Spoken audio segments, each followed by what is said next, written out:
In today's I'm going to show you how to change the refresh rate in Windows 11.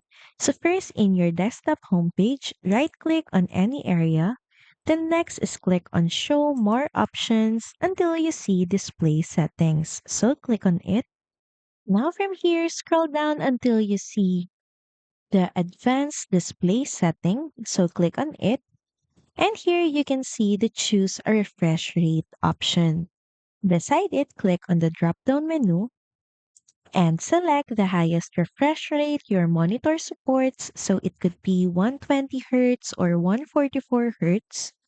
Then click on your choice, and your screen may flicker for a second. Then it will apply the new setting. And just by that, your display is now running at a higher refresh rate. So that's pretty much it. Thank you very much for watching this video, and I'll see you again on the next one. Bye!